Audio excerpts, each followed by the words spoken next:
Los alelos beneficiosos temprano en la vida son dañinos al final de la vida. Eso es antagonismo pleiotrópico.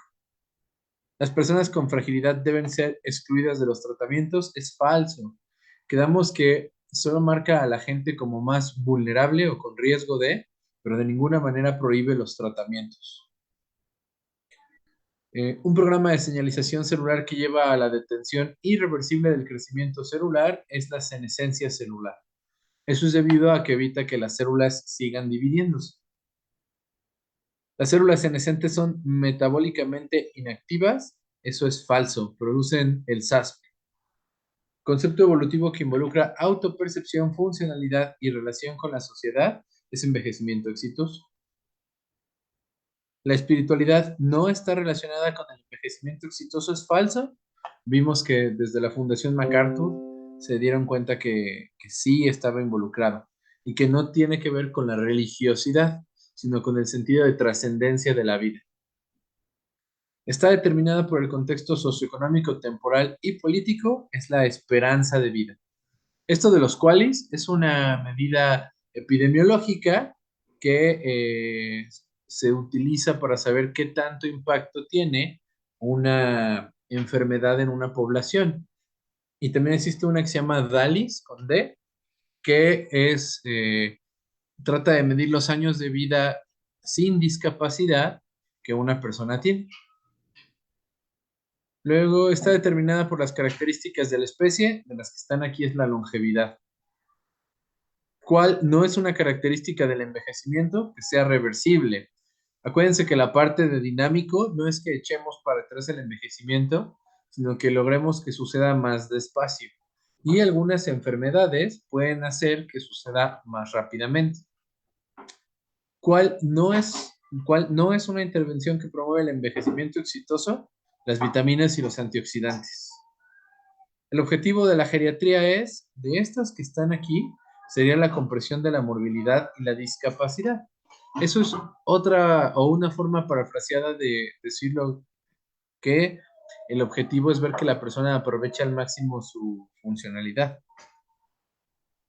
Acumulación de déficits de salud que se asocia a discapacidad, institucionalización y muerte es fragilidad por el modelo de Rockwood. Siempre que vean acumulación de déficits, se refiere a ese modelo. ¿Cuál no es un criterio de Fried? Los de Fried son los de el fenotipo o la fragilidad física, y de estos el que no se incluye es deterioro cognitivo. Capacidad intrínseca y fragilidad hablan del mismo concepto y por tanto son sinónimos, es falso. Al envejecer, las arterias se vuelven rígidas y el ventrículo izquierdo se hipertrofia. Eso sí sucede. Y eso disminuye la TA sistólica. Eso es falso. La TA sistólica va a aumentar y la diastólica disminuye. Y quedamos que esos temas tenían que leerlos ustedes solos. ¿Cuál no se toma en cuenta para decidir el tratamiento de hipertensión en el adulto mayor? En realidad de estos, es una pregunta medio con jiribilla, pero el estado cognitivo sí, porque está en las 5 M's, los valores del paciente también, y y las comorbilidades sí. Solo el diámetro de las arterias en realidad no. Las aurículas se dilatan con el envejecimiento por los cambios de presión en los ventrículos, eso es verdadero. ¿Para qué se usa la escala de Katz? Para las actividades básicas de la vida diaria. El MNA se utiliza para el riesgo de desnutrición y de hecho también diagnostica desnutrición. ¿Cuál no forma parte del Short Physical Performance Battery? La prensión palmar. Esa es una prueba aparte. El cuestionario GDS o Geriatric Depression Scale sirve para diagnosticar depresión. Verdadero. Acuérdense que hay una clasificación GDS que es para demencia. La clave está ahí en cuestionario o clasificación. ¿Para qué sirve el índice de Lawton? Para las actividades instrumentadas. ¿Cuál no es una característica del delirium? Ahí sería que es crónico. Y esto del delirium aún no lo hemos visto. Luego, los síndromes geriátricos son un conjunto de signos y síntomas que señalan el origen de un padecimiento. Eso es falso. ¿Quién es la abuelita de la geriatría moderna o la madrina? Marjorie Warren. ¿De esto alguna pregunta? Doctor dijo que la respuesta del GDS es verdadero. No, doctor. Bueno, entonces hoy vamos a hablar de más cosas al respecto de las demencias?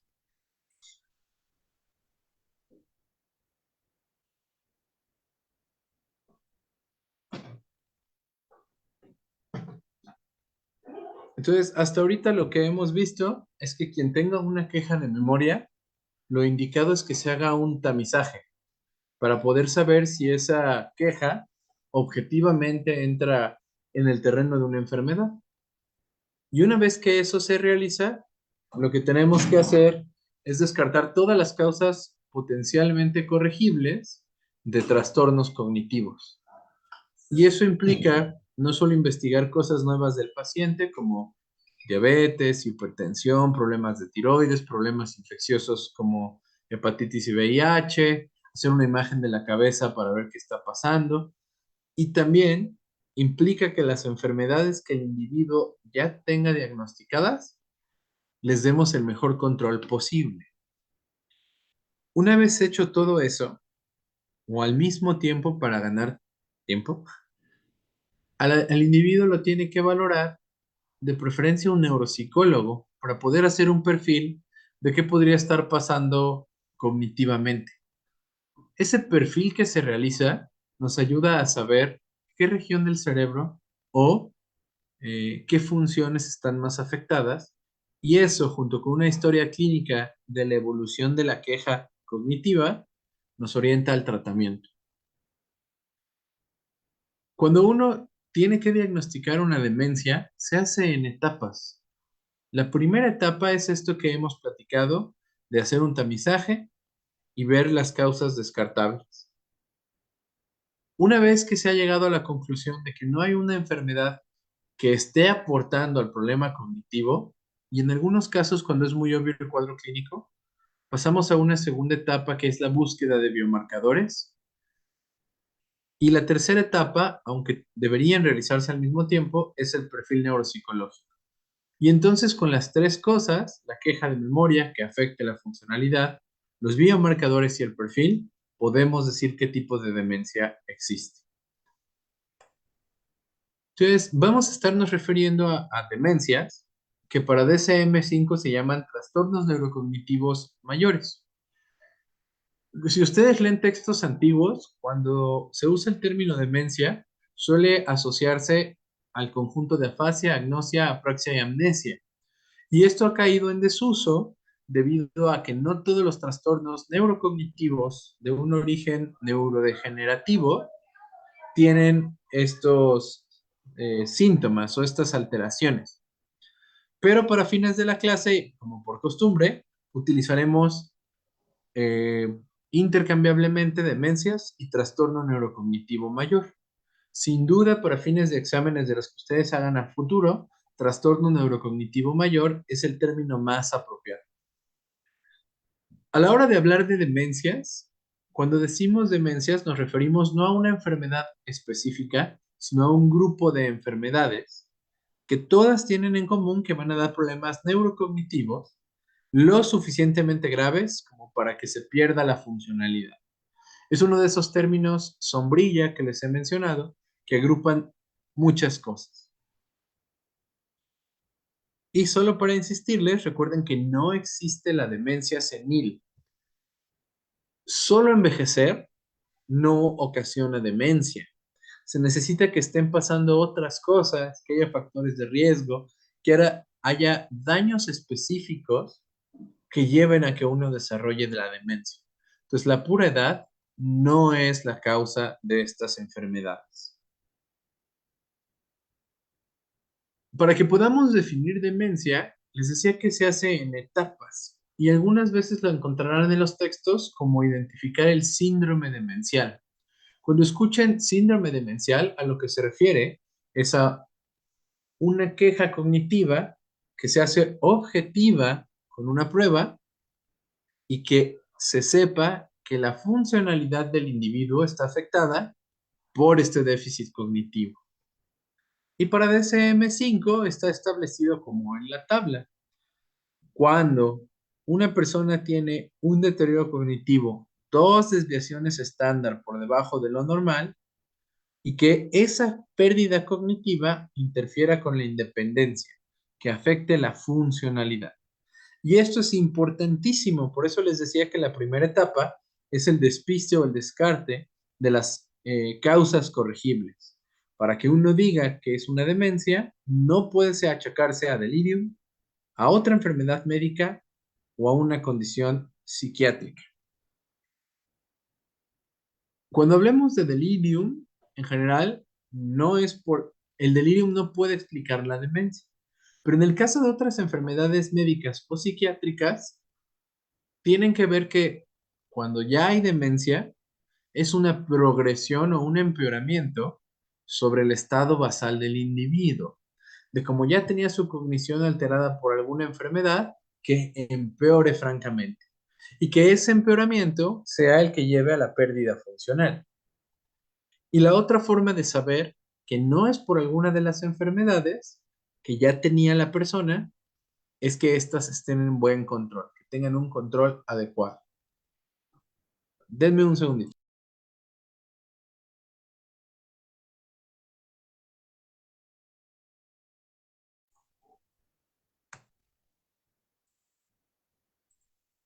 Entonces, aquí en esta gráfica ya es muy viejita, es de 2003, pero tenía unas proyecciones al respecto de cuáles iban a ser las causas más comunes de demencia.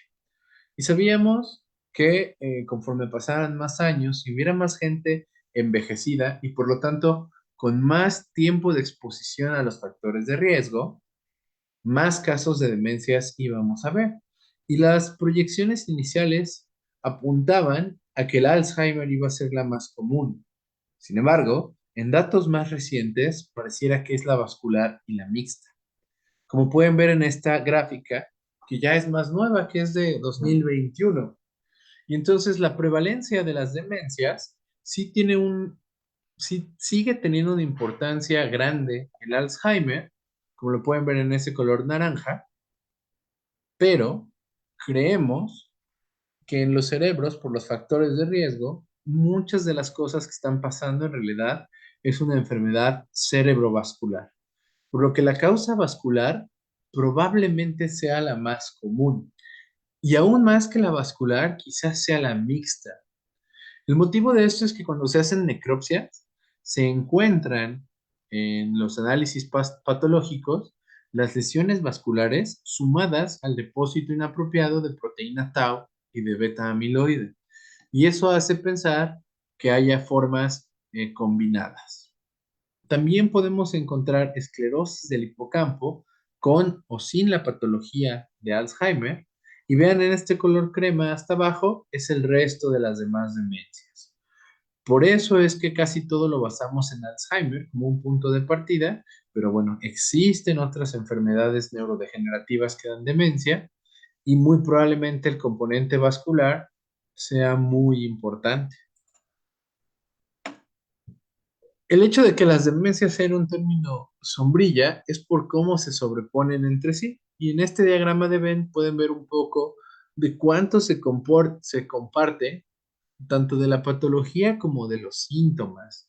Entonces, hay un montón de cosas de las que pensaremos como demencias, como la vascular, algunos trastornos del movimiento y alfa-sinucleopatías, algunas enfermedades psiquiátricas que afecten la cognición, algunas cosas infecciosas que pueden dejar déficits cognitivos, las demencias por cuerpos de Lewy y la frontotemporal, las tóxico-metabólicas y el síndrome de Hakim-Adams. Entonces vean cómo comparten muchas cosas con las demás demencias. Esto hace que sea muy difícil diagnosticarlas, particularmente si no es al inicio de la enfermedad. Por lo que muchas veces verán ya en la práctica clínica que la persona puede simplemente tener el diagnóstico de demencia sin que sepamos el tipo. Pero lo ideal es hacer el esfuerzo para discernir qué está pasando por cuestiones de pronóstico y tratamiento. El motivo de que se sobrepongan es que las cosas moleculares y el fenotipo que el cambio molecular, particularmente son proteínas mal depositadas, ocasionan a veces síntomas sobrepuestos o síntomas que se parecen entre sí. Esta gráfica es justo para que tomen en cuenta esto. El mundo de las demencias a veces es frustrante porque no hay un tratamiento hasta ahorita adecuado. Tampoco hay un biomarcador o algo que nos ayude a detectarlas súper temprano y a veces los cuadros clínicos se sobreponen, incluso ya con el perfil neuropsicológico o incluso con los biomarcadores.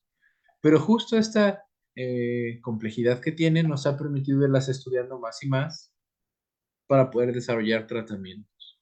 Entonces verán que hay múltiples genes involucrados, múltiple patología, pero casi todas son por proteínas mal depositadas, y eso lleva a distintos fenotipos, de los cuales hablaremos solo las cosas más generales, más puras. Y a final de cuentas pueden dar este tipo de espectros de enfermedad, como el Parkinson y Parkinsonismo, que muchos van a ser alfa-sinucleopatías, el Alzheimer con sus distintas variedades y las demencias frontotemporales, que ahora sabemos que además caen en el espectro de la esclerosis lateral amiotrófica. Pues básicamente es un relajo, no es de mi interés que se aprendan estas diferencias y relaciones que hay, pero sí que sepan que en la práctica los síntomas y los síndromes o las cosas asociadas a cada demencia va a variar. Lo que tratamos de hacer con los perfiles cognitivos es ver qué función cognitiva está más afectada y con eso hacer una diferenciación a qué pudiera estar pasando.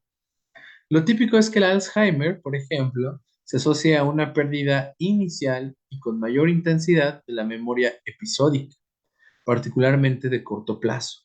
Y después se pueden afectar otras cosas como la semántica o la de memoria, pero hasta muy tardío en la enfermedad, la memoria de procedimiento. Y así cada uno de los tipos de demencias tiene sus perfiles que tratan de describir cuál fue el déficit inicial y eso nos da una idea de qué puede estar pasando.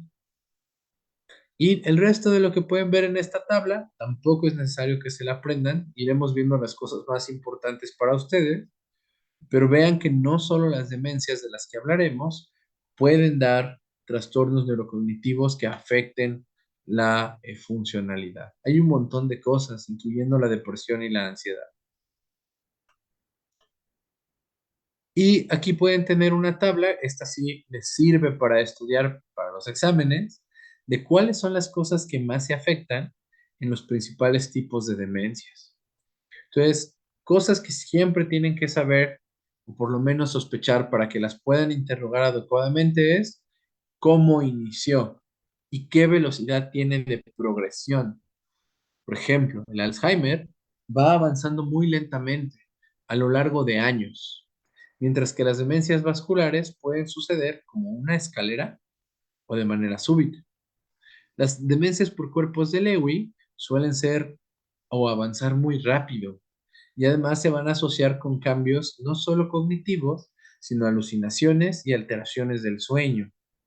La enfermedad del Parkinson, lo primero que la demencia asociada a Parkinson, primero sucede una enfermedad de Parkinson y meses o años después empieza lo cognitivo. Y la frontotemporal, que también evoluciona progresivamente, como poco a poco, pero suele iniciar a edades más tempranas. Y aunque son pistas medio inespecíficas, ayudan mucho para saber qué está pasando. Y después de eso se tienen que fijar cuál es el dominio cognitivo más afectado. Si con el puro interrogatorio queda la duda, la valoración neuropsicológica les va a avisar qué está pasando. Y vean que en el Alzheimer lo más afectado es la memoria y con el paso de los años el lenguaje, particularmente la denominación y después las partes semánticas del lenguaje y eventualmente hay cambios visoespaciales. Mientras que en la demencia vascular va a depender de dónde esté el déficit. Las demencias de cuerpos de Lewy van a tener problemas de la memoria, pero mucho visoespacial y verán que fluctúa. Eso es muy interesante porque las demencias de cuerpos de Lewy, si ustedes les hacen un MoCA o un mini mental, un mes van a ver que sale muy bajo, 2 o 3 meses después van a ver que sube varios puntos, 2 o 3 meses después vuelve a bajar y así se la pasan, por lo menos en las etapas iniciales de la enfermedad. La demencia de Parkinson va a tener mucho componente visoespacial y generalmente va a tener los síntomas del Parkinson, pero de hecho es una demencia por cuerpos de Lewy, por eso es que se parecen los síntomas cognitivos afectados. Lo que da la diferencia es el parkinsonismo, el temblor, la rigidez y la bradicinesia. Y en las frontotemporales, lo que se pierde es la cognición social y suele haber mucha desinhibición, apatía que simula depresión.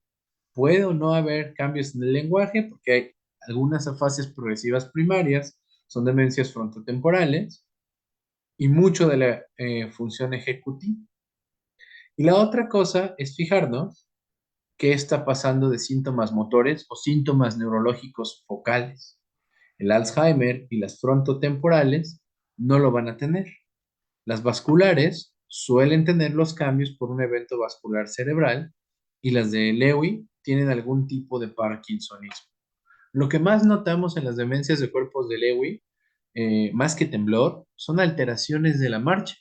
Se pierde el braceo, empiezan a dar pasos muy cortitos, están todos bradiquinéticos. Y finalmente la neuropatología, que en la práctica pues no la vamos a revisar porque dependería de unas biopsias bastante riesgosas. Y justo esta parte de la neuropatología, pues se han hecho esfuerzos de tener proxies o símiles para poderla medir, como la resonancia magnética, el PET y los biomarcadores propiamente dichos. Las diferencias que existen entre el cuadro clínico y la evolución de estas enfermedades, sin duda dependen del tipo de proteína que se esté depositando de manera anómala, pero también dependen del sitio que se esté afectando.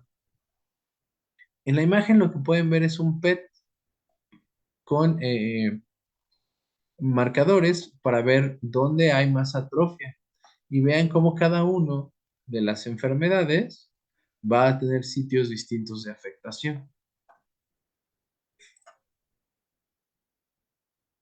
Aunque hablaremos un poco del cuadro clínico de cada demencia, hasta el momento eso nos ayuda solo para prohibir tratamientos, en cierta manera, o tener cuidado a la hora de establecerlos, y para decirle un pronóstico al individuo y a la familia.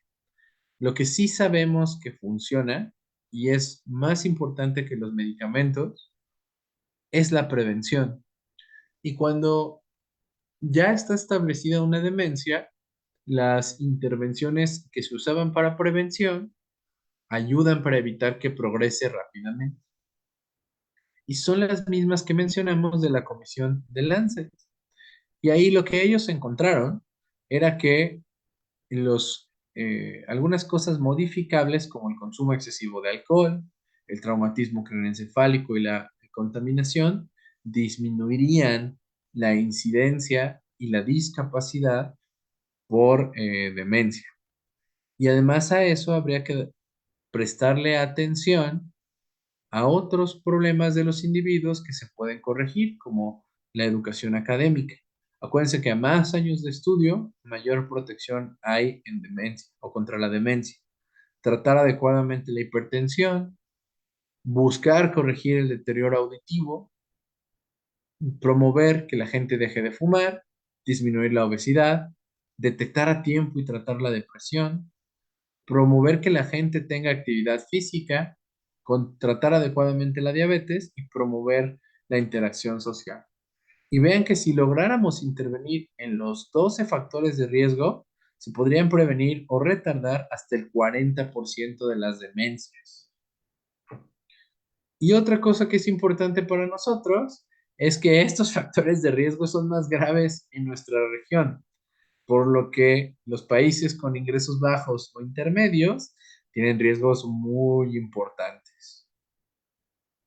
Y esta tabla ya la habíamos visto, que son justo esos factores que hay que modificar y en qué creemos que puede afectar en la fisiopatología y en el origen de las demencias.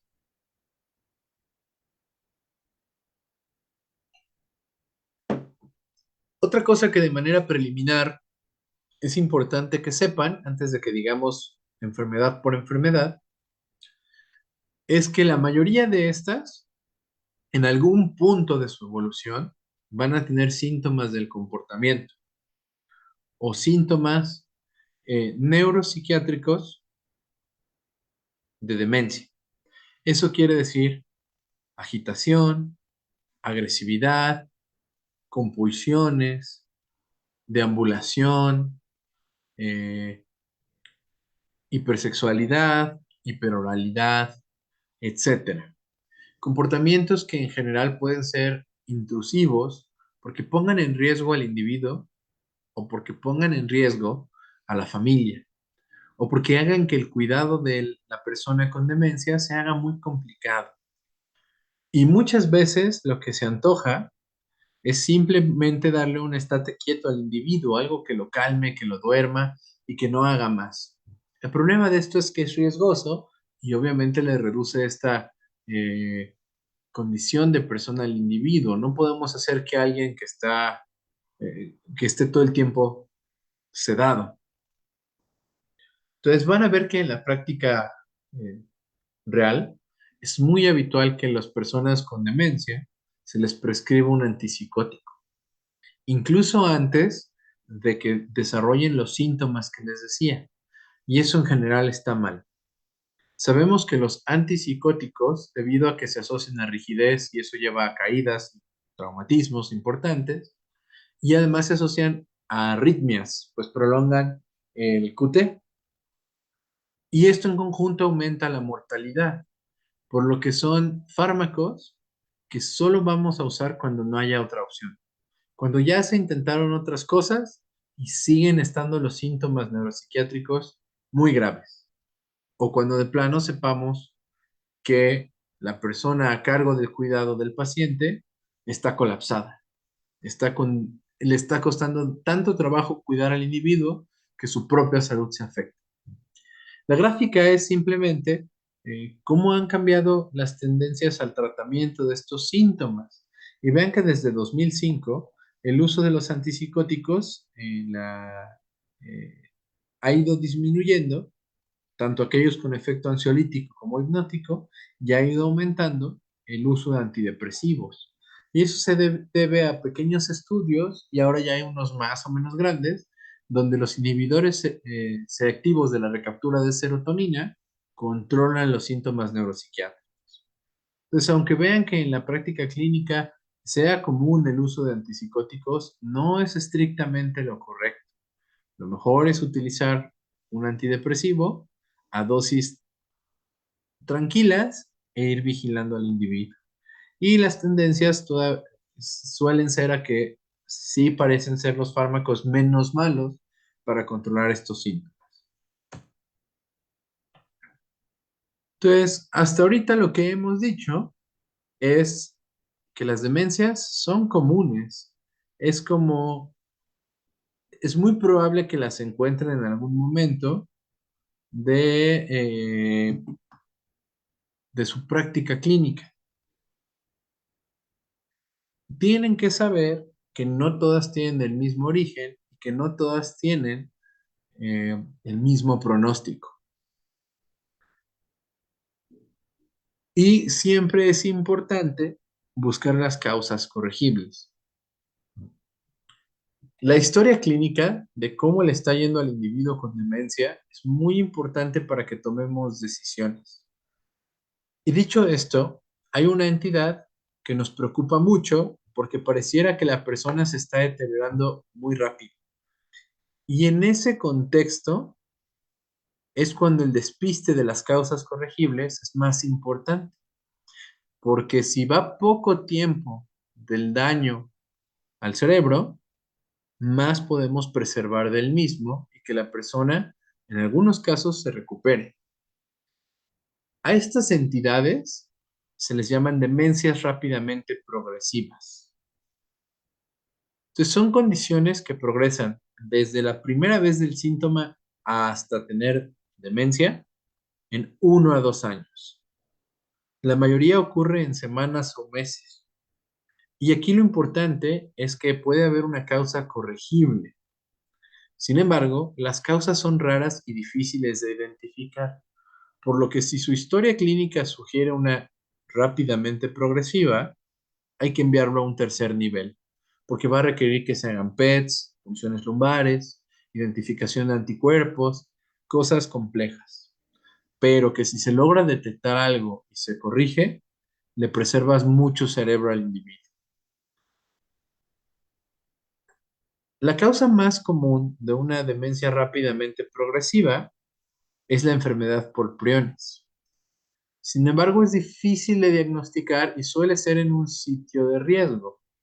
De las enfermedades por priones, la que más comúnmente se encuentra es la enfermedad de Creutzfeldt-Jakob.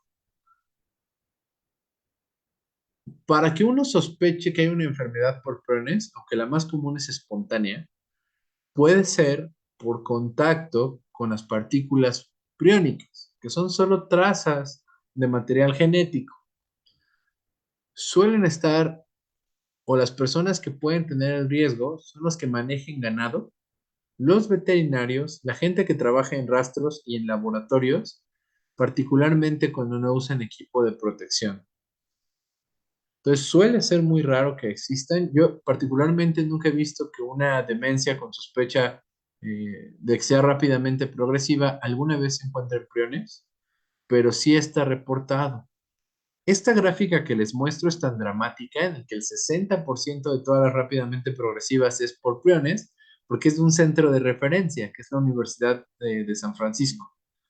Entonces, por eso es que está tan sesgado a que eso sea lo que encuentra. Pero sí las tienen que tomar mucho en cuenta para que se hagan los estudios específicos al respecto. Solo pensando en que las rápidamente progresivas puedan ser por priones, amerita que lo manden a un tercer nivel. Las que nos interesan, porque podemos corregir, son estas, las secundarias. Y estas que están marcadas como neurodegenerativas son aquellas que ya tenían Alzheimer o ya tenían una demencia vascular y que algo les pasa y progresan rápidamente. Les voy a decir una cosa que suena como un trabalenguas, pero que es muy común en la práctica. Hay algunas demencias que progresan rápidamente y hay demencias rápidamente progresivas. Y esa distinción es importante para el pronóstico. Si es una demencia que está progresando rápidamente, el déficit que ya tenía no lo vamos a corregir. Y la búsqueda de todo lo que mencionaremos, lo que hace es ver que no se pierda más cerebro. Pero cuando es puramente una rápidamente progresiva, quizá podamos curar al paciente, por decirlo de alguna manera. Ahora, dentro de las causas secundarias hay un montón. Hay autoinmunes, hay vasculares, que esas van a ser muy comunes en nuestro medio. Hay tóxicas metabólicas, como las ocasionadas por alcohol, por ejemplo. Hay neoplásicas, psiquiátricas, infecciosas y NPH es Normal Pressure Hydrocephalus o síndrome de Hakimada. De estas, las neoplásicas son importantes porque a veces no vamos a encontrar la causa ni la neoplasia y puede que se haga evidente años después del trastorno cognitivo. Entonces, las demencias rápidamente progresivas, acuérdense, es cuando se refieren a que el intervalo del primer síntoma de demencia suceda máximo en 2 años. Hay unas, según qué tan rápido se establezcan de manera aguda o subaguda, que nos pueden indicar encefalopatía. Y aquellas, después de eso, van a ser ya las rápidamente progresivas. Y aquí pueden ver, solo por el periodo de tiempo en que los síntomas han sucedido, qué podemos sospechar. A partir de meses a años, una causa neurodegenerativa. De días a años, pueden ser priones. Vean que las que son por causas inflamatorias o autoinmunes suelen suceder en horas, a semanas y algunas en meses, como las vasculitis, por ejemplo. Las neurovasculares, esas pueden suceder en cualquier momento y el interrogar a todos los involucrados o todos los que conocieron al paciente que se pueda ayuda mucho. Las tóxicas metabólicas vean que pueden ir desde horas hasta meses, pero rara vez van a llegar a ser por años. Y las neoplasias generalmente serán de semanas a meses. Entonces, incluso el tiempo de evolución dentro de lo rápidamente progresivo ayuda a saber qué está pasando. Como suele ser o como suena, por lo que hemos dicho, que es difícil el diagnóstico, existe esta mnemotecnia de vitamins, que les ayuda a acordarse de las causas principales. Pero vean que aún así, dentro de cada posible causa, hay un montón de posibilidades. Entonces hay una vascular con todas las cosas que podrían darnos, inclusive síndromes de viscosidad, de hiperviscosidad, que a su vez podrían ser por neoplasias, especialmente hematológicas, después causas infecciosas, tóxico-metabólicas, autoinmunes y las que hemos dicho. Y vean que se incluye una parte iatrogénica por fármacos. Entonces, por esta dificultad de hacer el abordaje y descarte de todas estas enfermedades, es que se amerita que la persona vaya a un tercer nivel. Vean que incluye cosas relativamente sencillas como uremia, deficiencia de folatos, alteraciones electrolíticas, hasta cosas ya que requieren estudios de especialidad como buscar hongos y parásitos del sistema nervioso central, eh, poder descartar vasculitis del sistema nervioso central, tumores metastásicos, linfomas y cosas autoinmunes como una encefalitis paraneoplásica. Entonces, lo mejor es que si ven que por el periodo de tiempo se sospecha algo rápidamente progresivo, se busque que el individuo vaya a tercer nivel e incluso que se hospitalice para que se puedan descartar rápidamente todas las enfermedades. Generalmente lo que se hace es, se sospecha la demencia rápidamente progresiva, se descarta que haya un delirium y después se busca una confirmación del cuadro clínico según la historia. De ahí se piden las cosas necesarias según los síntomas que más sugerentes sean del vitamins. Si a pesar de tratar de manera organizada y completa, no encontramos la causa, se tiene que hacer una punción lumbar y poder mandar ese líquido cefalorraquídeo a análisis. Se van a buscar los biomarcadores de los que hablaremos en cada tipo de demencia neurodegenerativa, así como los marcadores de enfermedad por priones. Y de ser posible, se harán estudios de imagen, no solo del cerebro, sino de todos lados, pensando en las posibles causas eh, malignas. Recuerden que puede no estar el tumor presente y que ya haya síntomas cognitivos y que el tumor lo encontremos meses o años después. De estos casos sí me ha tocado ver, en las dos ocasiones han sido linfomas. Un linfoma fue un linfoma vascular del sistema nervioso central y el otro un linfoma no Hodgkin de células grandes B, así más típico, pero que debutaron con cosas cognitivas. El del sistema nervioso central a los meses tuvo ya los ganglios y el resto de las cosas clásicas y el otro a los meses. Entonces sí pasa lo que les digo que mucho tiempo después de lo cognitivo, sucede la evidencia de la neoplasia.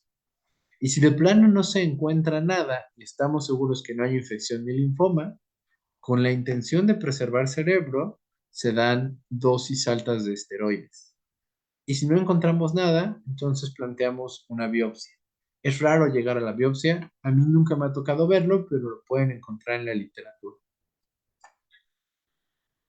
¿De esto tienen alguna duda? Aquí la importancia es sospecharla, que sepan el periodo de tiempo, vean todo lo que tenemos que hacer de abordaje diagnóstico y se tiene que hacer lo más rápido posible. Y si esto no se encuentra una causa, estar pegados al paciente porque pueden aparecer posteriormente. De lo que hemos dicho hasta ahorita, preguntas, dudas, comentarios, agregados. Sí, doctor, una pregunta. Con respecto a lo de los priones, me No se parece... escucha. No sé si soy yo, a ver, dame un segundito.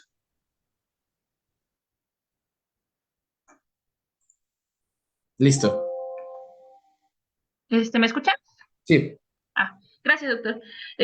Una pregunta con respecto a lo de los priones. Me parece que en el ganado le llaman la enfermedad, bueno, comúnmente le conocen como enfermedad de las vacas locas. Ajá. Sí podría ser que por consumo de carne contaminada uno pudiera enfermarse.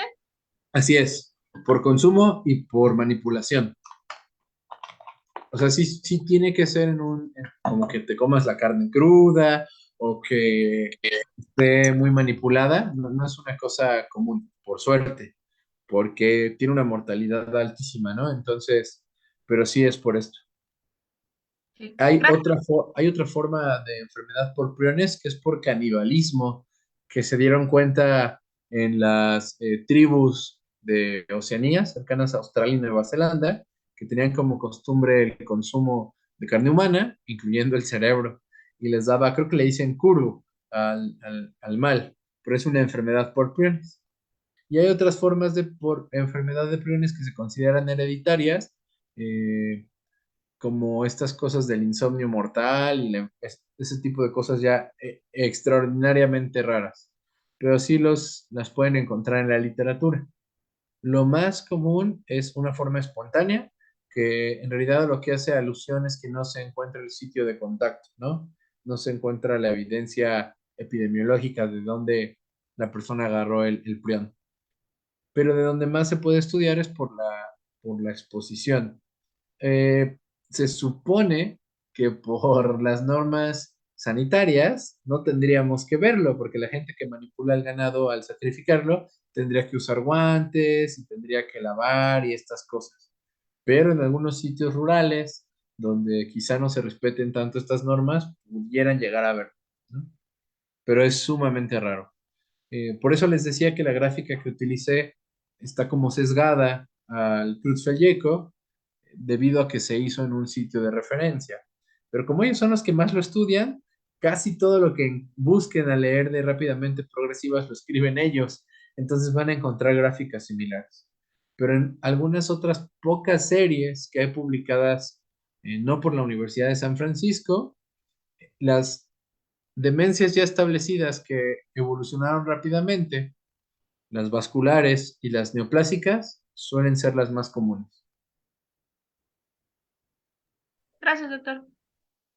De nada. ¿Alguna otra pregunta? Si no hay más preguntas, Doctor, ay, dime.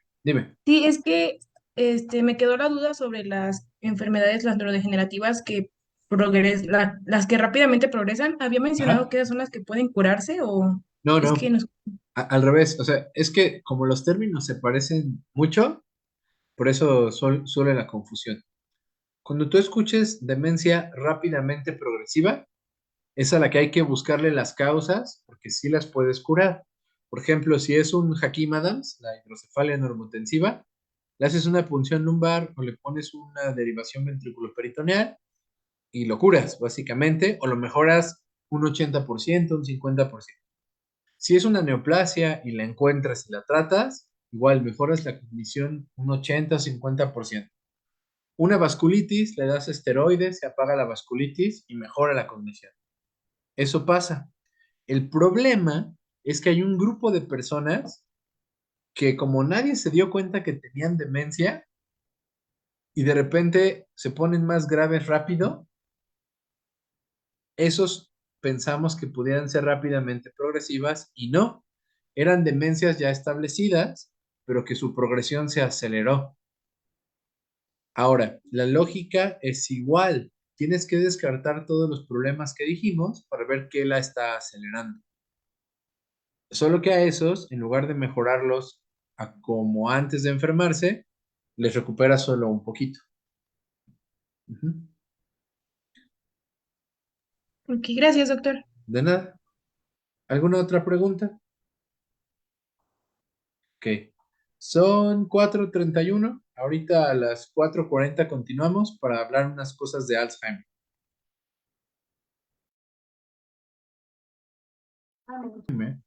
O gente que desarrolla el trastorno cognitivo después de un evento vascular cerebral.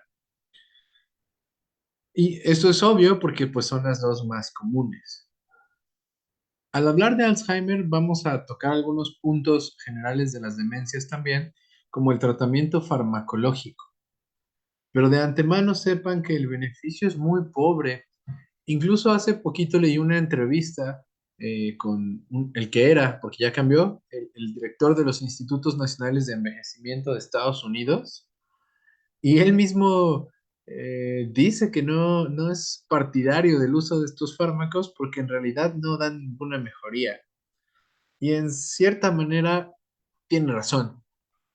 Entonces, estas enfermedades son tristes porque no hay mucho que hacer en términos, por lo menos hasta hoy, en términos de corrección o de echar para atrás el problema.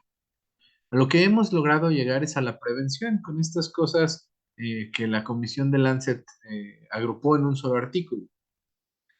Lo que sí podemos hacer por el individuo es tratar de mejorarle la calidad de vida, tratar de hacer que su enfermedad avance lo más lento posible y echarle la mano al cuidador para que no se nos colapse. Quizá no suena a mucho en los términos que siempre pensamos en medicina, pero para este tipo de pacientes, poder impactar en esto es muchísimo. Y de hecho ha sido tan importante que la mortalidad por Alzheimer desde el diagnóstico hasta el evento final ha cambiado de unos pocos años hasta 15, 13 años ya establecida la enfermedad. Entonces, aunque suena a poco, al individuo le ofrecen mucho. Entonces, Alzheimer o la enfermedad de Alzheimer es una enfermedad crónica de la cognición que creemos hasta ahorita que tiene que ver con el depósito exagerado e incapacidad de eliminar una proteína que se llama beta amiloide. Después, el beta amiloide se va a agrupar en marañas que ocasionan que las neuronas no se comuniquen apropiadamente entre sí.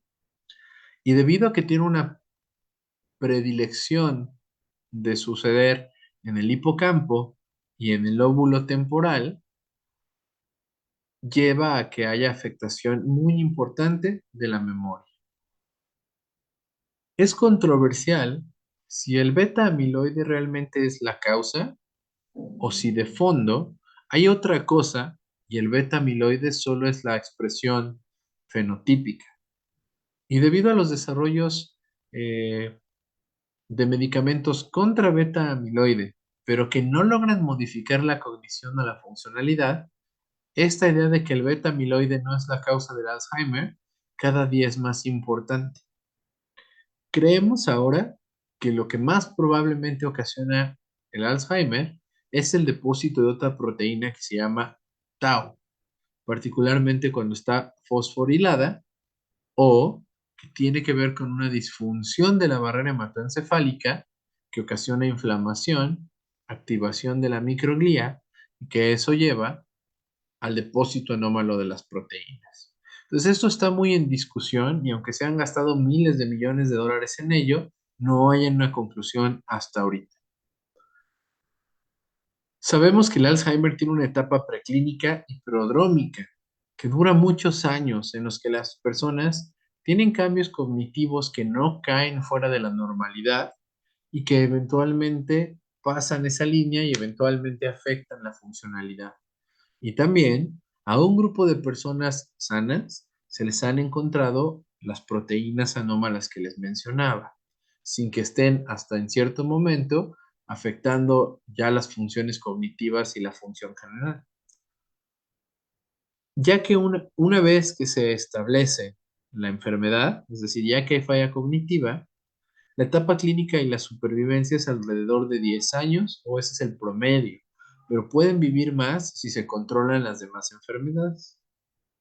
La prevalencia es muy alta. Vean que en aquellos mayores de 65 años es hasta un 30%, con una incidencia anual de 3%. Mientras más edad tenga el individuo, o si analizan poblaciones más viejas, la prevalencia va a ser más alta. Hay varias formas de Alzheimer. El típico, que es el del que hablaremos aquí, unas formas atípicas, y también hay una forma esporádica o espontánea y una forma familiar.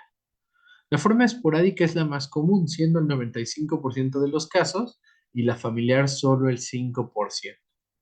Aunque la familiar, esa que es hereditaria, es poco común, es muy importante para investigación porque mucho de lo que se sabe de Alzheimer ha provenido de este grupo de pacientes. La sospecha principal de que un Alzheimer es familiar es porque sucede a edades muy tempranas, generalmente debajo de los 65 años. Entonces, la enfermedad de Alzheimer lo que hace es que haya una disfunción de la sinapsis y eso está ocasionado por cambios moleculares y celulares que eventualmente hace que los sistemas, particularmente corticales, no funcionen como deben. La fisiopatología, independientemente de esto de las proteínas, lo que trata de decir es que se afecta a la sinapsis. Y esta afección de la sinapsis está relacionada con todo lo que hemos dicho hasta ahorita. Entonces, aquí pueden verlo de manera muy sintética, que tú tienes un cerebro sano en el que hay una comunicación apropiada de las neuronas y aunque sí puede haber placas de amiloide, son tan poquitas y el cuerpo puede limpiarlas, por lo tanto se comunican normales las neuronas. Y parte de esto es por la microglía. La microglía lo que hace es buscar dónde están estas proteínas depositándose, hacer cierta inflamación que promueve la fagocitosis y la autofagia de las células que están asociadas a estos problemas del beta amiloide. Y eso ayuda a que aunque sea normal con la edad tener beta amiloide, no lo deposites en una cantidad que sobrepase el umbral de normalidad. Cuando ya hay enfermedad de Alzheimer, la microglía está activada. En inglés el término es prime, como si estuviera preactivada y está haciendo una inflamación constante. Esa inflamación constante hace que los mecanismos de limpieza y de autofagia no funcionen. En los adultos mayores, solo por el envejecimiento, la autofagia está ligeramente afectada. Y hay un proceso del sistema inmune que se llama inflammaging y otro que se llama inmunosenescencia. Eso quiere decir que las células inmunes hay en menor cantidad, particularmente para la inmunidad adaptativa, y que el adulto mayor tiene este grado leve de inflamación, poquito antes del priming. Y entonces, esa base de envejecimiento, si empieza a suceder la fisiopatología del Alzheimer, hace que sea más fácil que se deposite el beta amiloide. Uno de los hallmarks del envejecimiento nuevos tiene que ver con esta limpieza de las proteínas mal depositadas y uno de los de siempre, de los clásicos, es la proteostasis inapropiada. Y tiene que ver con eso, con que las células no reconocen cuando las proteínas están haciendo daño y no las limpian. Y entonces eso lleva a que se acumule el beta amiloide y entonces haya la disfunción de las redes neuronales. Lo que se cree es que este depósito de beta amiloide anómalo y a grandes cantidades probablemente esté sucediendo por algún otro problema. Pero a grandes rasgos, esto es lo que sabemos hasta ahorita de la fisiopatología del Alzheimer. El Alzheimer además tiene un orden en el que sucede, en el que lo inicial es en el hipocampo y en el giro parahipocampal, y a partir de ahí la fisiopatología se va distribuyendo a otras regiones del cerebro. Y eso es lo que lleva a la evolución habitual que se tiene. Y esto sucede porque hay una transmisión de la tau a través de las neuronas. Y eso lleva a que se comunique la fisiopatología. Entonces vamos a tener problemas generalmente de tau dentro de las neuronas y después tendremos en el estroma del cerebro mucha patología de beta amiloide.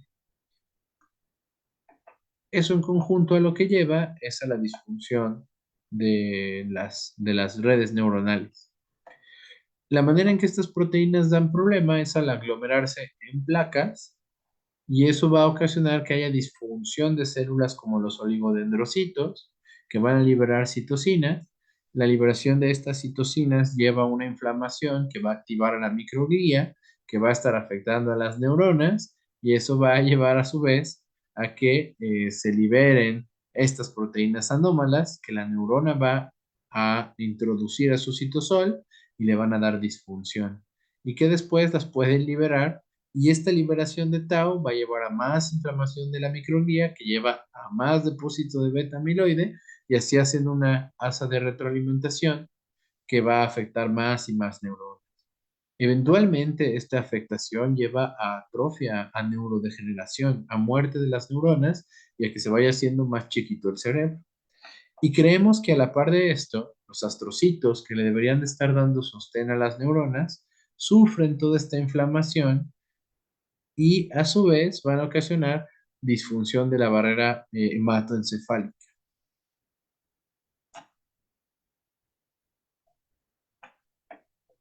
El problema del Alzheimer, y por lo que es importante que lo conozcan desde el progrado, es por las proyecciones. En el futuro vamos a ver más y más gente con esta enfermedad, por lo que por lo menos saber que existe y qué le puede pasar a estos individuos es muy importante. Entonces se calcula que si actualmente, esto es de Estados Unidos, hay 5 millones de personas con Alzheimer, para 2060 puede triplicarse la cifra. Y desde el punto de vista de envejecimiento, les decía que parece tener que ver con los procesos de senescencia inmunosenescencia e inflammaging, y particularmente con la pérdida de proteostasis. Por lo menos por lo que sabemos hasta ahorita de esta fisiopatología, en que el beta amiloide y la proteína tau son como las causas principales sospechadas hasta ahorita. Y aquí lo que pueden ver es un PET con complejo de Pittsburgh, que es uno de los primeros biomarcadores que se inventaron para detectar dónde hay beta amiloide. Entonces, si se hace un estudio con esta sustancia, los sitios donde haya más captación, lo que se ve más rojo en un PET, es el sitio donde hay más beta amiloide. Eh, y pueden ver las regiones que se afectan en el Alzheimer según las fases en las que se encuentran. Y entonces lo que más van a ver es que hay una afectación hipocampal y temporal. Esto es solo un resumen de lo que les he platicado, en el que el beta amiloide, por lo menos en las teorías actuales, empieza a acumularse. Cuando está en una cantidad normal, ayuda a la producción de acetilcolina y eso incluso mejora la memoria.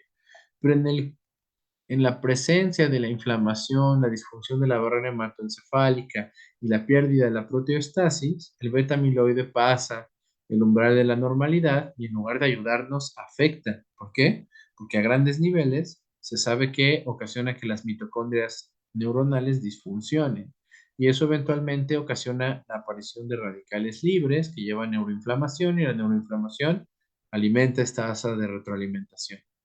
Eventualmente, en lugar de ayudar a que se produzca mejor aceticolina, entorpece la producción y eso lleva a que las neuronas del hipocampo disfuncionen y venga la pérdida de memoria. Y los niveles muy altos de beta amiloide provocan la expresión de esta proteína que lleva a la fosforilación de tau. Y tau sabemos que es la otra parte que está promoviendo el proceso fisiopatológico. Eventualmente, cuando hay mucho beta amiloide, tanto que el cuerpo no lo puede limpiar, se deposita en forma de placas. Y eso es lo que detectamos con este tipo de estudios y de ahí sospechamos que es una enfermedad de Alzheimer. Entonces, esta diapositiva me la robé de una conferencia en el que me parece que el dibujo es muy bueno para explicar que con las ideas actuales, realmente el Alzheimer no podemos pensar que sea puro tau, pura beta amiloide, sino que en realidad pareciera que es el efecto aditivo de múltiples procesos fisiopatológicos. Sí, probablemente iniciado por beta amiloide o por tau, pero que eso lleva, por la disfunción de la barrera hematoencefálica, a que haya lesiones vasculares. Y eso eventualmente puede llevar a que otras proteínas se depositen de manera anómala y que eventualmente haya también tauopatía y el depósito de otras proteínas de otras enfermedades o que comúnmente asociábamos a otras demencias como TDP-43. Y entonces, tú generalmente en un individuo vas a ver el predominio de una de las proteínas patológicas y ese predominio es el que indica la enfermedad que está sucediendo. Y justo eso hace que sea muy difícil que un tratamiento dirigido, por ejemplo, al beta amiloide, como fue la aducanumab, eh, logre corregir los problemas. Entonces, sé que suena enredado, a mí me enreda mucho y quizá por eso no se los puede explicar bien, pero más bien ahora vemos que las demencias, incluyendo el Alzheimer, que es como la típica, tienen fisiopatologías múltiples y es la que predomina la que nos da el cuadro clínico. Pero eso ha hecho que se complique la obtención de tratamientos efectivos. Entonces, este es un modelo también ya medio viejito, pero que explica más fácilmente el Alzheimer, digamos, puro, en el que tú tienes genes como las alteraciones o las mutaciones en el gen ApoE, que lleva a que haya cambios en cómo se deposita el beta amiloide y que se deposite más de lo normal. A eso, sumado a los factores de riesgo, se aumenta esa posibilidad y esto empieza desde que uno es un adulto joven. Si a eso le suman más factores de riesgo, cuando uno llega a ser viejo y sumado a todo lo malo que ya se hizo en la vida, sucede el envejecimiento, viene el daño neuronal y de la barrera hematoencefálica que lleva a demencia. Entonces, aunque este modelo es viejito, explica mucho de lo que les he dicho que es lo más importante como médicos de primer contacto, que es la prevención.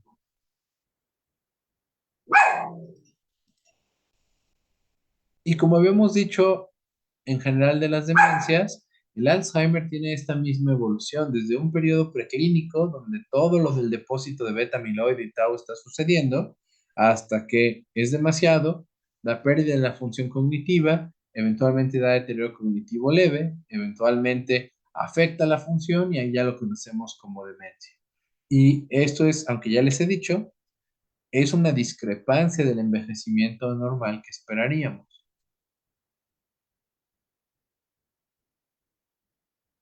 La evolución de la enfermedad de Alzheimer va a ser desde una etapa preclínica donde no hay ningún síntoma, pero fisiopatología sucediendo, al deterioro cognitivo leve.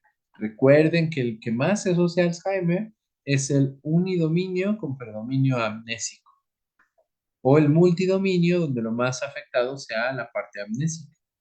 Y una vez que la funcionalidad se pierde, tendremos un Alzheimer leve, un moderado y un grave. Y en el grave, la capacidad funcional está perdida.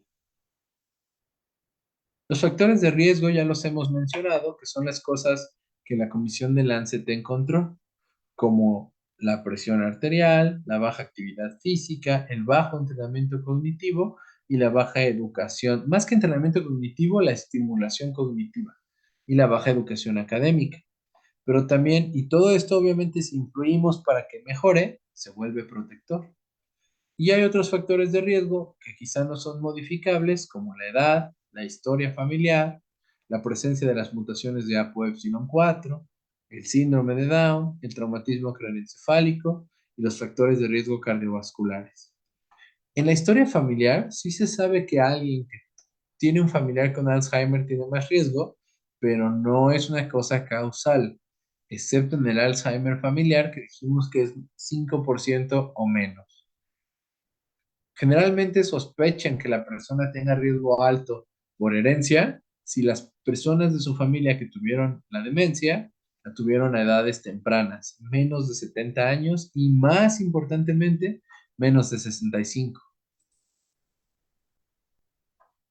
Ahora, el diagnóstico se va a hacer, como les decía, con la suma de tres cosas. Lo más importante es que pregunten sobre cognición y hagan un tamizaje. Después se descartan todas las causas corregibles. Una vez hecho esto, se tiene que hacer un examen neurológico exhaustivo, una evaluación cognitiva y la búsqueda de biomarcadores que pueden ser por neuroimagen o francamente biomarcadores que los actuales son en líquido cefalorraquídeo. Existen un montón de formas de diagnosticar Alzheimer. Aquí pueden ver, son 6 propuestas y distintas formas de estadiarlo, etcétera. Esto es básicamente para cuestiones de investigación, pero lo pueden encontrar por ahí en sus lecturas. A final de cuentas, el cuadro clínico, la imagen y los biomarcadores son lo que da el diagnóstico. Y aquí pueden ver las cosas que les van a permitir pensar que probablemente es un Alzheimer. Entonces, que tenga todo lo que dijimos, que lo integre a demencia al individuo. Queja cognitiva, que sea muy intensa y que eso afecte la funcionalidad y que no lo explique otra enfermedad. Ya que incluimos eso, nos vamos a fijar por la historia clínica y la valoración neuropsicológica qué está fallando. Para sospechar Alzheimer, lo que más va a fallar es la memoria, especialmente la memoria episódica de corto plazo. Eso quiere decir que lo que más se afecta en Alzheimer es que el individuo pueda decir qué pasó hace poco tiempo. Es el típico individuo que la familia se queja de que le repiten la misma información muchas veces y no la logra aprender. Es el típico individuo que se le olvida qué está pasando. Es el que dice que le robaron dinero porque no se acuerda dónde lo guardó. Eventualmente se puede afectar también el razonamiento y la memoria y como digamos, cognición dividida y les cuesta más trabajo hacer varias actividades al mismo tiempo. Y hasta mucho después se afecta la visoespacial, el lenguaje y mucho, mucho, mucho después la personalidad y el comportamiento. El Alzheimer, para que ustedes piensen que pueda ser Alzheimer un síndrome demencial, tiene un inicio insidioso. Muchas veces la gente no se da cuenta o lo achaca a la edad. Otra vez, es el típico abuelito que entra a un cuarto y no se acuerda que entró. Es esa señora que deja, o señor que deja el agua hirviendo y se le olvida que la dejó y se evapora todo, o se le quema la comida, o deja la puerta de la casa abierta, pierde el dinero, y eventualmente pierde citas médicas, se le olvida cómo debe tomarse los medicamentos o se le olvida que toma medicamentos. Esos pequeños eventos hay que interrogar qué está pasando. Y si no hay algo que lo explique y lo que más sobresale es la memoria, sospechen que es Alzheimer. Y primero van a ser eventos aislados, que puede ser normal, pero cuando se hacen muy repetidos, mucha gente se da cuenta, la misma persona se da cuenta que es más de lo que siempre le había pasado, piensen mal. Otra clave importante del Alzheimer es que la evolución es muy gradual. Imagínense como alguien que va descendiendo en una rampa poco a poco, muy lentamente. Y así va a estar a lo largo de meses o años, bajando poquito a poco la función cognitiva. Y acuérdense, no debe ser explicado por algo más.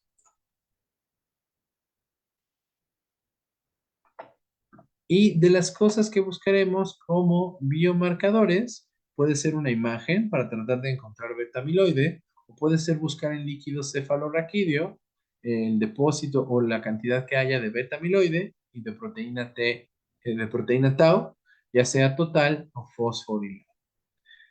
Y en estos criterios, vean que hay unas pistas también interesantes. La primera parte dice todo lo que ya hemos dicho, ¿no? Del síndrome demencial y que lo más afectado sea la memoria. Pero luego vean que dice que el cambio sea de más de 6 meses. Va muy, muy lento. Y aquí pueden ver en estas gráficas, según la etapa en que se encuentre el Alzheimer, cuánto se va a afectar cada una, o perdón, en estas pueden ver los distintos dominios cognitivos y cuánto se afecta o qué tan gravemente se afecta cada uno cuando es Alzheimer. Entonces vean que lo más es la memoria explícita, la que el individuo dice, yo ayer hice estas cosas. La gente con Alzheimer le cuesta mucho trabajo hacer eso. Después de eso, la atención. Aprender nuevas cosas se hace muy difícil. Poder manejar varios grupos de información al mismo tiempo se vuelve muy difícil. Y el resto de los dominios cognitivos no se ve tan afectado, por lo menos al inicio de la enfermedad. Ahora, ¿qué cosas de la historia clínica hacen pensar que no es Alzheimer la aparición súbita? Si la persona estaba normal y de repente perdió todo lo cognitivo, difícilmente va a ser Alzheimer. Si a la par o antes del inicio del problema cognitivo hay alteraciones de la marcha, convulsiones o epilepsia o cambios en el comportamiento, puede que no sea Alzheimer. Si encuentran déficits neurológicos focales, cambios o signos piramidales y cambios del movimiento, alucinaciones o la cognición fluctúa, probablemente no sea Alzheimer. Y obviamente si alguna otra enfermedad lo explica, no es Alzheimer. Entonces, así como tienen que ver qué cosas sí lo sugieren, si hay alguna de estas presentes, probablemente no sea Alzheimer. Y al respecto de los biomarcadores, van a ser la búsqueda del beta amiloide, la búsqueda de tau y ver por imagen datos de neurodegeneración o alguna imagen funcional o de biomarcador. Entonces, para el beta amiloide, lo que he inventado hasta ahorita es la determinación del beta amiloide 42 en líquido cefalorraquídeo. Eso requiere una punción lumbar y no todos los hospitales lo tienen disponible. Además, es más bien una cosa que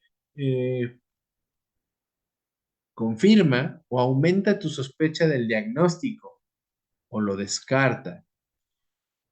Lo que trato de decirle con esto es que si el perfil neuropsicológico a ustedes les queda duda y no parece Alzheimer y pican la espalda y sale positivo, no van a estar seguros que es Alzheimer. Si el perfil cognitivo no parece Alzheimer, le toman la muestra de líquido cefalorraquídeo y el beta amiloide no aparece, entonces no es Alzheimer. Entonces vean que el valor pronóstico depende del contexto neuropsicológico. Entonces, por lo menos hasta hoy no estamos en un momento en el que la pura prueba de biomarcador nos diga o no la enfermedad. Y también podemos buscar beta amiloide por el PET. La tau, ahí existe ya PET para tau, hasta donde yo recuerdo en México no hay, por lo menos no en el sector salud, ni amiloide para PET, ni PET para amiloide, ni PET para tau. Quizá en la medicina privada por ahí, en estos gabinetes gigantescos como CT Scanner, sí haya PET para estas sustancias, pero no estoy seguro. En líquido cefalorraquídeo sí lo tenemos, tanto en medio privado como en el medio particular, pero no es barato y les digo, no es como que solo por hacer la prueba ya nos da el diagnóstico. Y para la neuroimagen, ya sea que se pidan estas para buscar tau o beta amiloide o un PET. En México ya empieza a haber más unidades de PET, pero la mayoría no son para sustancias específicas, sino para solo fluorodioxiglucosa, y ahí lo que buscamos es ver dónde hay más atrofia. Entonces, cuando sospechen Alzheimer, lo que tienen que hacer es haber preguntado la queja cognitiva y saber desde cuándo y qué tipos de problemas son con los que se dieron cuenta que la memoria está afectada. Para Alzheimer sí es la memoria. Si la memoria es lo principalmente afectado, hay que ver la atención y concentración porque también puede estar muy alterada. Hay que hacer un descarte de todas las causas potencialmente corregibles y mandar al neuropsicólogo y pedir una resonancia magnética por lo menos. Con esas tres cosas, la historia clínica, el perfil y la reso, se puede hacer un diagnóstico probable. Si por dudas en la evolución o si se buscara por algún motivo una precisión diagnóstica más importante, el tercer nivel se vuelve importante para hacer las funciones lumbares y para hacer los PETs de manera apropiada. En esta tabla, lo que pueden ver es lo que se va a encontrar en los distintos estudios. En la resonancia magnética, lo que nos interesa es analizar el hipocampo y el temporal, que en el Alzheimer van a estar sumamente atrofiados. Si tienen la suerte de contar con un PET, lo que van a ver es que si es con FDG, se va a ver que no capta en las regiones temporoparietales. Y si tienen Pittsburgh o alguno de los más nuevos para detectar beta-amiloide, verán que en la corteza pinta mucho. Y para el líquido cefalorraquídeo, ahorita vemos unas tablas más sencillas de recordar. Entonces, leer una resonancia magnética del cerebro es complicado. Y para las cosas de demencias, más. Formalmente, el neurólogo les va a hacer mediciones y les va a decir, bueno, el radioneurólogo, y les va a decir si está afectado el temporal, si está afectada tal o cual región, creo que sí es el hipocampo. Pero si tienen que ver el estudio ustedes, una forma que está validada de hacerlo es con la escala de Chiltens. La escala de Chiltens es una cosa visual análoga que no requiere ninguna medición y que tiene una sensibilidad bastante buena, incluso entre la gente no radióloga. Y lo que haces es buscar un corte donde veas los ventrículos. Vean, aquí están los ventrículos laterales, el tercer ventrículo, y en esa parte tú además puedes ver el hipocampo, que estaría aquí abajito. Cuando una persona está normal, de hecho aquí está el dibujito de lo que estamos buscando, el hipocampo, y lo que nos fijamos para poder saber es en las cisternas, porque ahí puedes ver cuánto líquido cefalorraquídeo hay. Mientras más líquido cefalorraquídeo veas, más atrofia, más neurodegeneración hay. Entonces, el Chiltens uno lo ve y mientras más amplios se vean los ventrículos y más se vea el hueco del hipocampo, más probabilidad hay de que sea Alzheimer. Y simplemente decimos que tiene un número. Entonces pueden ver aquí el cero, vean cómo no hay atrofia. Los ventrículos laterales están bien simétricos de su tamaño habitual. Vean como el tercer ventrículo se ve como una rayita nada más. Y para ver el hipocampo, en realidad ni lo ven, está apretado, ¿no? Está normal. En un Chiltens 1, vean cómo crecieron los ventrículos. Pareciera que incluso están unidos un poquito con el tercer ventrículo. Y vean aquí, se empieza a delimitar esa separación del hipocampo, ¿no? De la cisterna. Y después en el 2 es más amplia cada cosa. En el 3 vean el hueco ahí franco que se ve. Y ya para el 4 la atrofia es muy evidente. Entonces simplemente es poner el corte y ver así visual análogo sin medir nada qué tan mal está. Mientras más se parezca al 4, más es la sospecha de Alzheimer. Recuerden que no se puede diagnosticar solo con la imagen, necesitan la historia clínica sugerente y el perfil neuropsicológico. Y aquí pueden ver unas imágenes con PET, esta es con complejo de Pittsburgh. En el PET, dependiendo de la sustancia que pongan, lo que se busca es captación. Y donde esté más rojo el PET, es que ahí se capta más la sustancia que se puso. Entonces tienen que ver con qué se pidió el PET. Si se pide con para beta amiloide, donde más capte es que hay más beta amiloide. Y aquí pueden ver en envejecimiento normal cómo hay zonas amarillas. Eso quiere decir que sí hay depósito de beta amiloide, pero compárenlo con el de Alzheimer, donde la captación es sumamente intensa. Vean que no es una cosa exclusiva del Alzheimer, puede suceder en Parkinson ya con demencia o en la demencia de cuerpos de Lewy. Pero vean cómo la distribución de esas partes rojas de alta captación es muy diferente. Y aquí pueden ver unos PETs con tau o para marcar tau y con FDG. El FDG es lo que más vamos a tener disponible en nuestro país y pasa al revés que con el Pittsburgh o el tau. Lo que queremos ver son las regiones que no pinten. Básicamente el FDG es glucosa y quiere decir que donde pinte mucho, donde esté rojo, es que hay mucho tejido cerebral viable, activo metabólicamente. Entonces vean cómo en el Alzheimer la parte temporal capta poquito de FDG y capta mucho del tau. Y si pudiéramos poner aquí al ladito la imagen del beta amiloide, captaría mucho del tau, captaría mucho del beta amiloide y capta mucho menos de la glucosa. El resto de las imágenes en realidad son de las distintas formas o del síntoma que predomina en los Alzheimer's atípicos. Y eso va a variar según el síntoma, pero lo que más comúnmente van a ver es de la forma amnésica. Ese es el más común. Entonces, si lo hacen con FDG, las zonas temporales y la corteza va a captar poquito. Y de los otros biomarcadores que tenemos es la investigación del beta-amiloide 42 y la proteína tau y p-tau.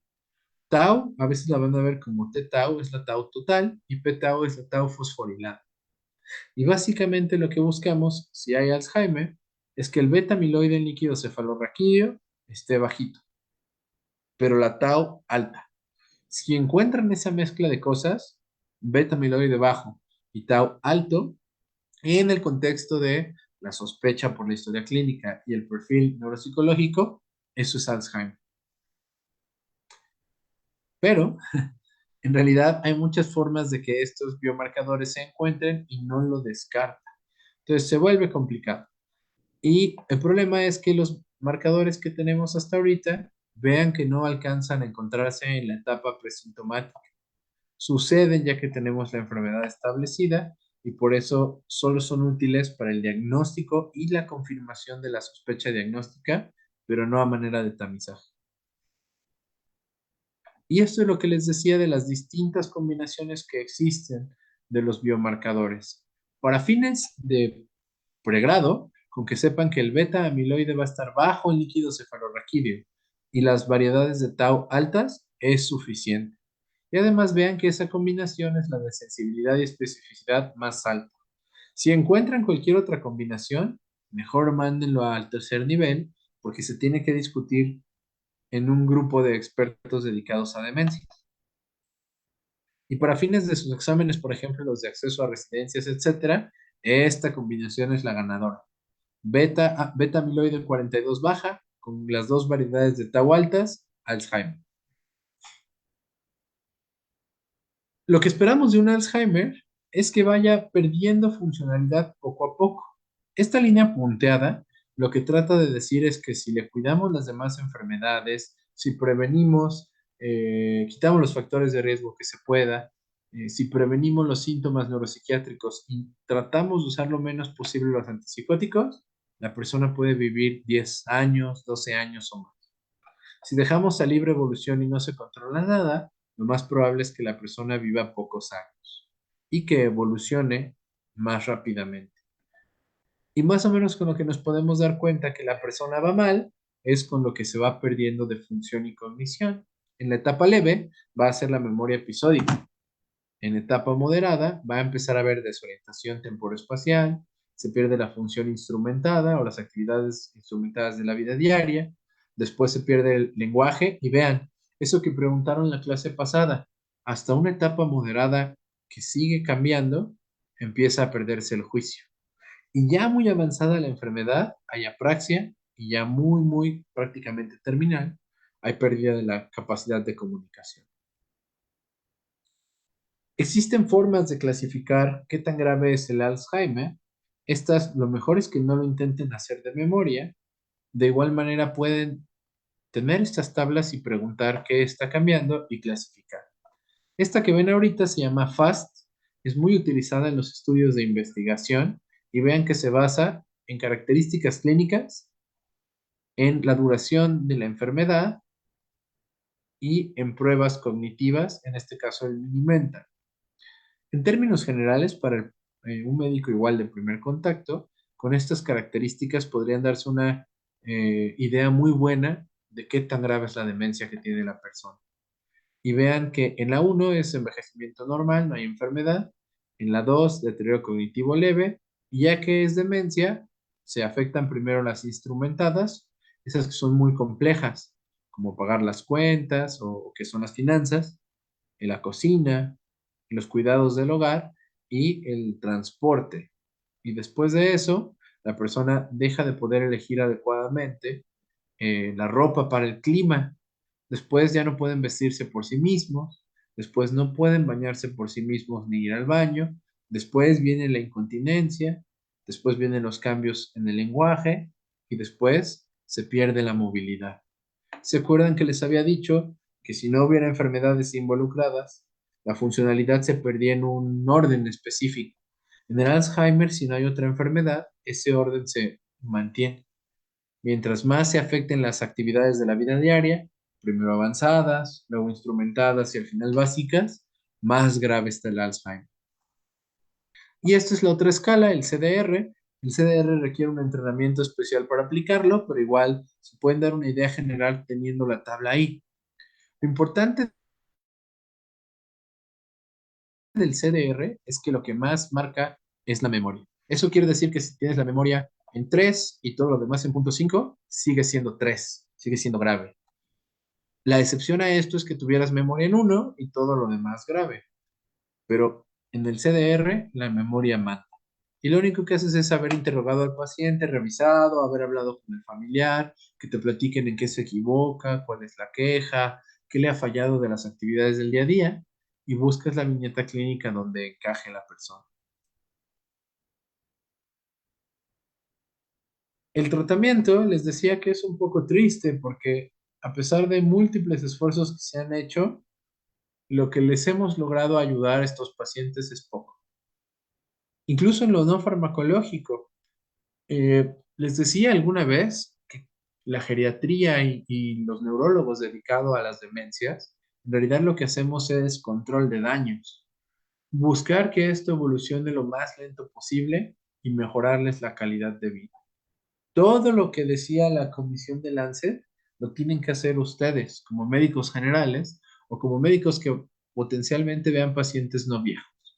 En realidad, si no intervenimos a edades tempranas, difícilmente vamos a ver que estas enfermedades se modifiquen. De lo no farmacológico, esto que está aquí escrito aplica a todas las demencias, pero en lo que más evidencia hay es en Alzheimer, y vean cómo aún así hay por ahí recados de que la evidencia es baja. Es porque pocas cosas funcionan. Entonces, el entrenamiento cognitivo, la verdad es que tiene baja evidencia y requiere que el individuo todavía entienda. Y no se ha visto que modifique francamente cómo evoluciona la demencia, porque no corrige lo fisiopatológico. No quiere decir que no sea valioso, al contrario. Si la persona puede ir a entrenamiento o rehabilitación cognitiva, le va a ayudar a desarrollar habilidades o estrategias para que aunque siga teniendo la enfermedad, que la va a tener, se adapte y se mantenga funcional más tiempo. Después hay cosas de soporte psicosocial que ayudan a mejorar la calidad de vida, como la terapia de música, de reminiscencia, los grupos de ayuda, el acudir a un centro de día. Si bien no va a modificar cómo evoluciona la enfermedad, sí le quita colapso al cuidador. Y eso va a ayudar pues a que las dos, tanto el cuidador como el individuo, estén en mejor condición general. Mucho de lo que haremos es educar al cuidador y decirle lo que se espera, eh, tratar de orientarlos a que no se desesperen con el paciente, explicarles que de verdad tiene una enfermedad y no lo hace por molestar, etc. Y modificar el ambiente de la casa para que el paciente tenga la mayor seguridad posible. Cuando ustedes lean de intervenciones para la casa de gente con demencias, eh, verán que se pide que haya un reloj grandote, que haya un calendario todo el tiempo. Algunas personas optan por ponerle a las paredes o a las puertas un letrero que diga qué es cada cuarto y qué se hace ahí. Y en etapas tempranas de la enfermedad puede ayudar mucho. Y ahora sí, entramos a la parte así médica clásica, que es soltar chochos. Y en Alzheimer y todas las demencias, los damos porque es lo que hay, pero la evidencia es muy pobre. Existen dos grupos de fármacos que los pueden encontrar como cognitive enhancers, que sería como mejoradores cognitivos, o como antidemenciales, que es como el nombre que se usa comúnmente. Y son los inhibidores de colinesterasa y la memantina. Pero los inhibidores de colinesterasa son el donepezilo, la galantamina y la ribastigmina. Y la memantina, que es un antagonista del receptor de NMDA. Lo que se supone que hacen es mejorar las redes neuronales y con eso mantienen la cognición por más tiempo. La evidencia al respecto de estos es que simplemente reducen la velocidad de progresión. Denme un segundito, por favor.